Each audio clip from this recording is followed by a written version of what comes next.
Oke, jadi gini Mbak, kalau untuk tipsnya adalah kita ini adalah sebuah gelombang, ya kan. Ini arus nih, arus salah satu dari teknologi canggih, kemudian gadget adalah adanya berjamurnya game online ini. Yang perlu dipahami, kita nggak bisa seorang diri melawan ombak, ya kan. Yang ada kita kegulung. Contohnya kayak tadi, kita melarang pasangan, kita melarang anak, bukan berarti dia akan diam. Mungkin dia tertib tidak menggunakan games online ketika ada kita. Tapi ketika nggak ada kita, dia bisa bermain sepuasnya. Itu jauh lebih bahaya. Karena kita nggak bisa tracking nih sejauh mana nih anak kita atau keluarga kita atau pasangan kita bermain games online.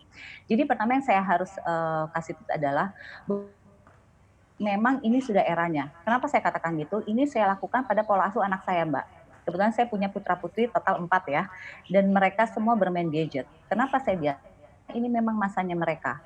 Kalau mereka saya larang, maka pada masanya nanti mereka harus survive di generasinya, dia akan ketinggalan. Karena semua orang mempunyai gadget dan mungkin semua orang menggunakan sosialisasinya dengan games online.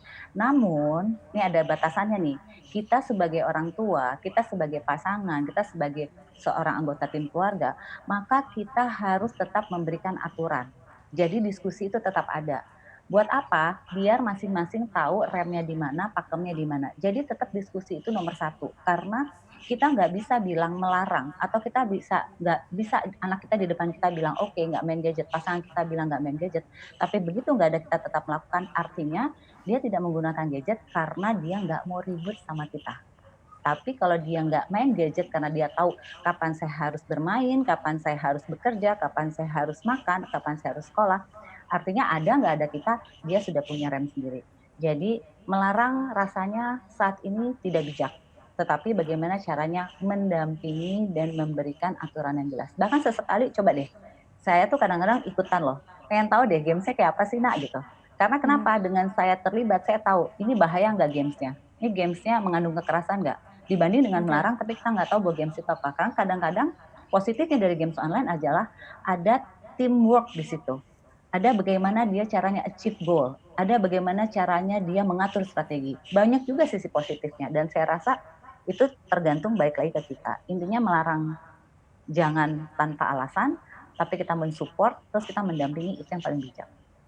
Oke, jadi wajar-wajar saja ya Mbak, normal kalau misalkan remaja gitu untuk Mhm. bermain game online, karena memang ada masanya ya, tapi yang dibutuhkan ini adalah pendampingan dan juga komunikasi supaya lebih terarah gitu ya, supaya ada batasan-batasan Betul. yang harus dilakukan gitu, daripada kalau dilarang justru nanti malah akan semakin makin-makin gitu ya Mbak, malah kita nggak tahu ternyata misalkan itu mengandung kekerasan atau Ya. tidak gitu.